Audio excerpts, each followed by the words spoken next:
Y pon ese celular, pon en silencio, por favor. Ya estoy grabando en la mía. Ni siquiera sé dónde está.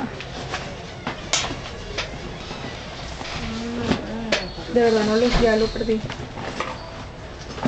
Ay, no me importa, no creo que suene. Está a punto de morir. ¿Quién está allá al lado? Anita.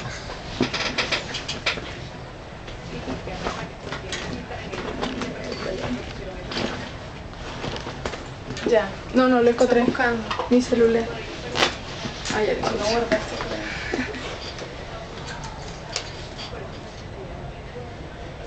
Ya. Bien. Listo. ¿Quién va a preguntar primero? Tita.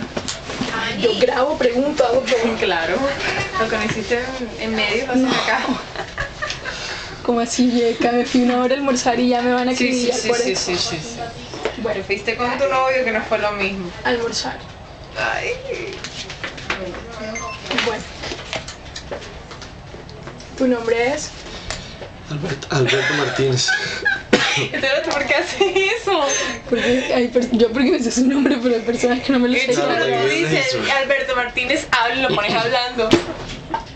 Tu nombre es... Eso yo lo edito, eso lo quito. Yeca, dime si vas a recibir la entrevista para que te salga y yo haga Dale, mi no, corte. dale, hazlo a tu manera. No. Dale. Bueno. La primera pregunta sería sobre ¿por qué considera que la calidad es importante en el periodismo? Bueno, porque yo creo que la calidad en primer lugar tiene que ser inherente a la naturaleza de todas las profesiones.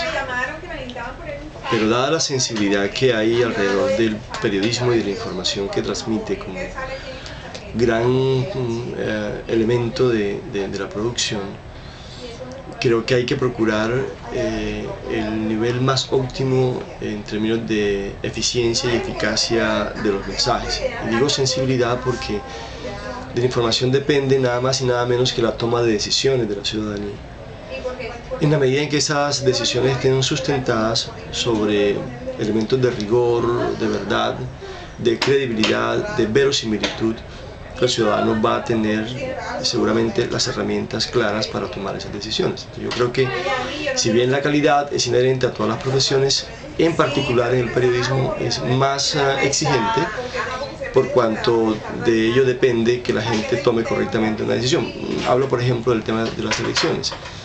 Si en las elecciones no informamos oportuna, verazmente, seguramente la gente va a tomar una decisión equivocada en relación con los candidatos que están aspirando a algún cargo de elección popular. Cuando habla de calidad, ¿a qué hace referencia específicamente? Bueno, la calidad en información o en periodismo tiene que ver con la exactitud, tiene que ver con la verosimilitud, tiene que ver con la claridad, tiene que ver con la oportunidad, tiene que ver con el equilibrio, que es algo muy importante, tiene que ver con el contexto en el que se mueve la información y tiene que ver con el interés supremo, que es el interés social, el interés de la gente. Cuando uno escribe tiene que hacerlo en función de las demandas de las personas, cuando uno escribe tiene que hacerlo en función de las necesidades de información que tengan las personas. Es la medicina. Se me olvidó. Te lo dije. Vente aquí, que tengo que tomar Belencer. Porque ando con gripa todo el tiempo. ¿Esas gotas qué es para la gripa? Sí. Medicina homeopática cada 15 minutos. Así le dicen ahora. Ay, Yeca, pero ¿qué pasa contigo? Llegó a atacarme. Bueno, no sé, pregunta tuyo. Bueno. Y sigo mirando acá. No, puede mirarme a mí. ¿Qué es periodismo ciudadano? Bueno, el periodismo ciudadano es una invención de los medios de comunicación para, en la teoría, democratizar el dar información. Yo creo que es una invención porque en el fondo lo que uno descubre es que el periodismo ciudadano es una manera bastante fácil y bastante económica de hacer periodismo. Yo realmente no creo en el periodismo ciudadano porque no es lo mismo ver que entender. El periodismo ciudadano es aquel sujeto que va con una cámara, ve una situación la relata y la publica.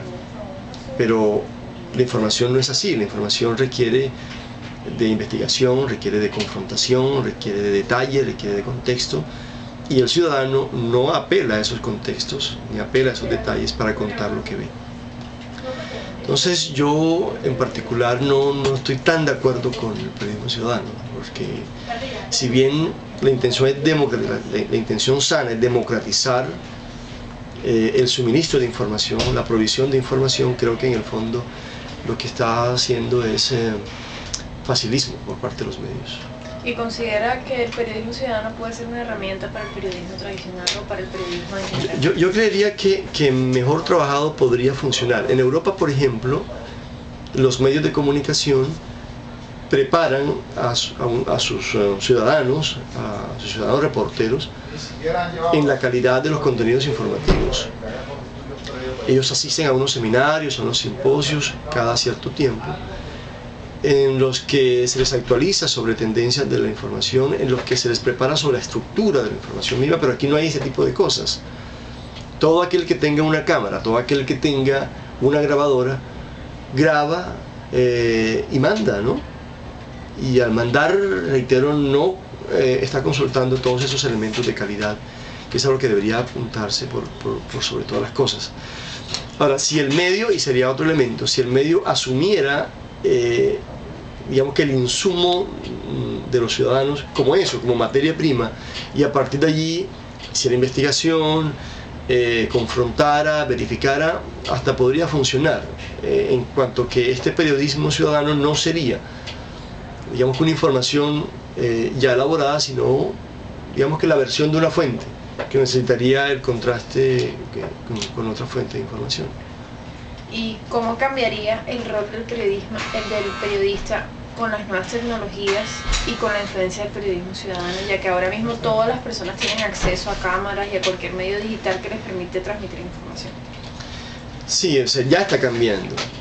Ya está cambiando en cuanto que la información no es de uso exclusivo y excluyente del periodista.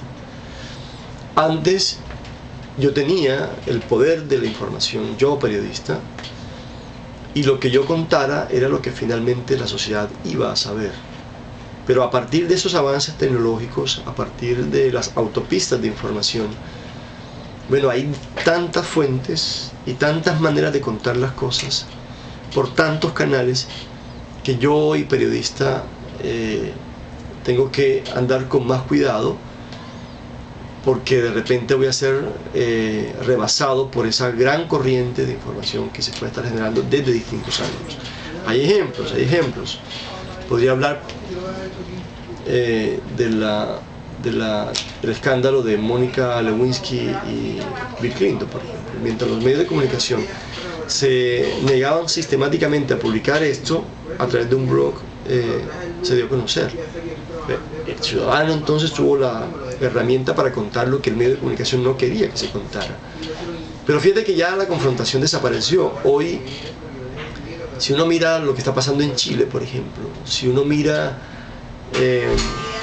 lo que ocurrió y sigue ocurriendo en los países del norte de África, a partir de las redes sociales uno entiende que evidentemente existe un poder ciudadano, que de hecho Luis Ignacio Ramonet, el editor de Le Monde Diplomatique, dice que ya no hay solo 4 poderes, ¿no?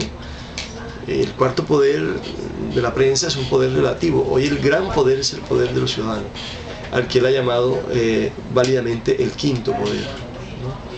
Entonces ese poder existe, y como existe, eso ha obligado a que los medios de comunicación se reconfiguren y que los periodistas que creíamos en el pasado que teníamos la verdad revelada y el sartén por el mango, tengamos que cambiar de actitud y ser mucho más rigurosos, ser mucho más oportunos, ser mucho más verosímiles en la información que entregamos. Todas estas mentiras de la información que nos inventamos no solo en Colombia, sino en muchas otras latitudes, ya no se pueden hoy, porque el ciudadano tiene muchas maneras de confrontar lo que estoy diciendo en un medio tradicional como la prensa, por ejemplo. ¿Cuáles han sido esos cambios a los que se ha visto obligado el periodista? Bueno, en primer lugar, digamos que un gran cambio es la convergencia mediática. Entonces hoy el periodista que escribe para radio también tiene que hacerlo para prensa, también tiene que hacerlo para internet. O sea, el periodista convergente es aquel que hoy anda con la grabadora de audio, pero también con la grabadora de video y con la cámara fotográfica, que tiene que trabajar para distintos lenguajes, ¿no? Distintos lenguajes comunicativos. Ese, digamos, que sería un primer cambio. El segundo cambio es que la misma convergencia ha determinado que maneje distintos lenguajes. En el pasado, el periodista de prensa manejaba un lenguaje que de alguna forma excluía a los otros, ¿no? Hoy es un periodista mucho más universal, justamente por esos lenguajes que maneja. El tercer cambio, digamos que es un cambio de proactividad. El periodista antes estaba como abandonado a sus anchas, ¿no? Era un periodista que publicaba, si quería publicar, si la información llegaba hoy, se podía demorar 2 o 3 días para publicar, porque sabía que nadie iba a anticiparse en la transmisión del suceso. Hoy no, y tiene que actuar rápidamente, porque cualquier demora es una demora fatal desde la perspectiva de la primicia, desde la perspectiva de la chiva. Entonces es mucho más oportuno la información que transmite. Y como además está compitiendo con elementos de calidad, no solo tiene que ser oportuno, sino profundo y riguroso en lo que entrega, en lo que informa. Entonces, bueno, digamos que todos estos cambios de los que hablo son cambios para bien. Habría unos cambios para mal, que es el tema de la dignificación del periodista. Cuando el periodista es convergente y le mantiene el mismo salario, por ejemplo, creo que no hay avances sino retrocesos, porque tiene que hacer mucho más trabajo, tiene que hacer un mayor esfuerzo en términos de preparación y en términos de transmisión, y el sueldo sigue siendo el mismo. Entonces, desde esa perspectiva tendríamos que decir que el gran ganador en el tema de convergencia y por tanto en el tema de reconversión tecnológica es el medio de comunicación, no es el periodista, porque ha ahorrado unos ingentes recursos a costa de un trabajador que ya parece un explotado mediático, ¿no? Yo tenía una pregunta: ¿cómo hace el periodista para poder afrontar, o sea, cuando se encuentra inmerso en los medios digitales, la inmediatez con la calidad? O sea, ¿cómo afronta ambas cosas de forma positiva? Digamos que ya algunos lo venían haciendo, ¿no? Los periodistas de las agencias de noticias tenían que trabajar con los dos criterios, ¿no? En Colprensa, en la agencia de noticias donde trabajé, recuerdo que la máxima era: tiene que ser oportuno como un periodista de radio y profundo como un periodista de prensa, en la misma información. Nosotros hacíamos alrededor de 7 u 8 noticias diarias, 7 u 8 informes diarios con ese criterio. Había que ser oportuno y había que ser profundo. Yo creo que es un ejercicio de reconversión personal que hay que hacer y que se puede hacer sin ningún problema. Como te digo, ya lo venían haciendo los periodistas de las agencias de noticias y lo hacen bien. Okay. Bueno, mi pregunta era con respecto a los nuevos, digamos que, blogs de información que son independientes, por lo menos Barranquilla Abierta o La Silla Vacía, ese tipo de páginas que tienen información que son hechas por el mismo periodista, es, digamos, que una reacción o sea, que va en contra de los medios de comunicación, que de pronto no les dan la oportunidad de tener una información libre a la hora de mostrársela al público. Pues yo no pensaría que es en contra de nadie. Yo creo que esta es una dinámica que está ocurriendo, y qué bueno que ocurra, ¿no? Porque eso finalmente contribuye a ese deseo que siempre tuvimos de democratizar la información. Yo creo que aquí pasó una cosa interesante. En algún momento había muchos medios, ¿no? En Colombia, por ejemplo, se crearon, desde que empezó la prensa, se crearon alrededor de 1500 periódicos, pero si uno entra a mirar, encuentra que hay alrededor de 30 periódicos. 30 periódicos monopolizando todo el poder de la información. Y creo que eso le hizo mal a la información, digamos que le hizo bien al poder político y al poder económico que la prensa generaba. Y así uno se explica por qué tantos directores de periódicos o dueños de periódicos fueron ministros o fueron presidentes de la República, ¿no? Dice María Teresa Arraez en el libro Los medios masivos de comunicación que de los 26 periodistas, 26 presidentes que tuvo Colombia desde 1886, 22 habían sido dueños de periódicos, directores de periódicos o habían escrito en un periódico. De manera que la prensa sí generó poder y poder político máximo, ¿no? Yo creo que luego de este episodio largo en la historia de la prensa, llegan los medios alternativos, como los medios digitales, a abrir el abanico. Y abrir el abanico es que hoy tenemos muchas opciones como ciudadanos para informarnos de algo que antes concentraban con un poder hegemónico los periódicos o las cadenas radiales o los noticieros de televisión. Recuerden que los noticieros de televisión en Colombia hasta hace muy poco tiempo se adjudicaban en los canales públicos a las familias políticas, ¿no? Entonces los López eran dueños de un noticiero, los Gómez eran dueños de otro noticiero. Entonces yo creo que el gran ganador es el ciudadano. Sin embargo, este ciudadano tiene que ser muy selectivo a la hora de mirar las propuestas informativas, porque hay tantas cosas, ¿no? Que la oferta es tan variopinto que bueno, hay de todo, hay lo bueno y lo malo, hay lo perverso y lo sano, hay lo veraz y lo manipulado y manipulable, ¿no? Digamos que si uno acepta que cualquier persona puede tener un medio de comunicación, tendríamos que hay tantas posibilidades como ciudadanos existen en un país. O sea que hoy estaríamos hablando de 44 millones o 45 millones de posibles dueños u oferentes de medios de comunicación, si nos vamos a esa máxima, ¿no?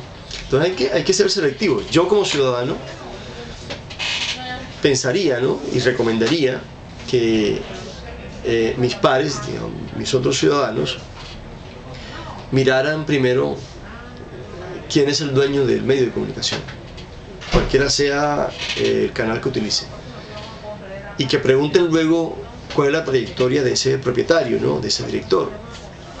Porque si bien en Colombia la Constitución determina que cualquiera puede recibir y dar información, lo cierto es que la información tiene que darse en términos cualitativos, mejor, en términos cualificados, y esa cualificación se da, lo digo con vehemencia, siempre que el director o el informador tenga la preparación, y la preparación se obtiene en las universidades. Antes se obtenía en las salas de redacción, pero era que antes no había facultades, hoy sí las hay. Entonces yo recomendaría que en principio miraran que el que da información, el dueño del periódico, o el dueño del blog, o el dueño de la ventana abierta en internet, sea alguien que se haya preparado, que sea periodista, ¿no? Porque es que los abogados, los administradores, los lustrabotes, los vendedores de raspado también pueden tener un blog, pueden tener una página web. Bueno, listo. Ya. Bueno, muchísimas gracias.